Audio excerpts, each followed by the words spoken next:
Brad Williams, Frugal Finance, estimating the risk-free rate of interest. Estimating the risk-free rate of interest means figuring out how much you could earn without taking any risk, like investing in government bonds. To do this, we often use Treasury bills as a guide because they're considered pretty safe. We look at the interest rates for these bills, which are usually quoted as discount rates. But to use them properly, we need to convert them to regular interest rates and express them as continuously compounded rates. We also need to pick the right Treasury bill with a maturity date closest to when we need the money. If there's a big difference in rates for different maturities, we want to choose the one that's closest to when we'll need the cash. Let's say we have a Treasury bill with 84 days until it matures. Its bid yield, the price someone is willing to pay, is 8.83%, and its ask yield, the price someone is asking for it, is 8.77. To find out its price, we use a formula that averages the bid and ask yields. For this bill, the price is 97.947% of its face value.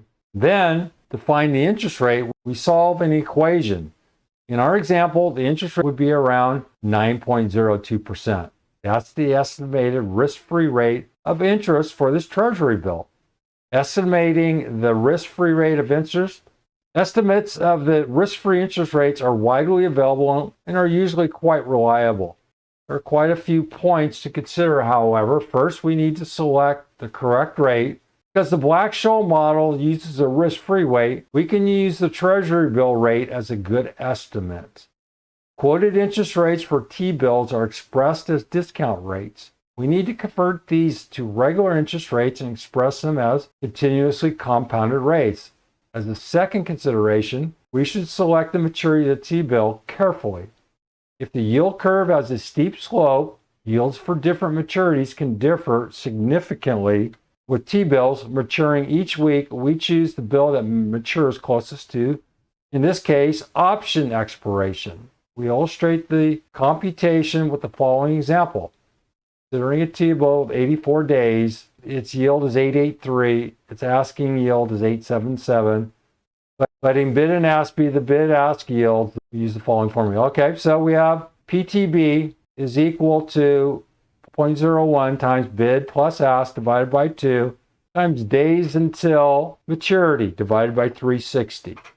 We used 883 bid, ask was 877.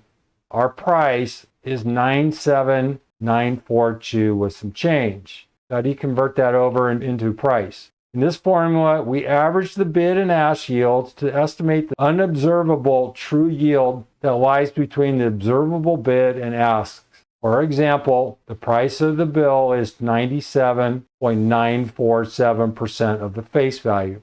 To find the corresponding compound rate, we solve the equation for R. We're going to use this formula. This looks familiar. EXP T minus T equals 1 divided by PTB. We're solving for R. EXP R. R is, this should probably be noted as a caret. For clarification, T of T equals 84 divided by 360. EXPR to 0.23 equals 1 divided by 9747. So here we have this 84360 is 0.23. EXP is 1.027. 0.23R is equal to log normal 1.0209 equals this number. Then we solve for R, simple algebra. We come up with this 902. I don't think ChatGPT is going to be able to do this. Sorry.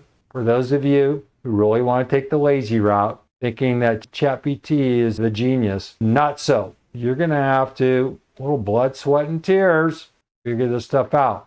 So there you go. Estimating the risk-free rate of interest. Well, guess what? If you think it's just a handout, no. You're going to have to do some math. Not comfortable with math? Well, work at it. Brad Williams, Frugal Finance. More to come.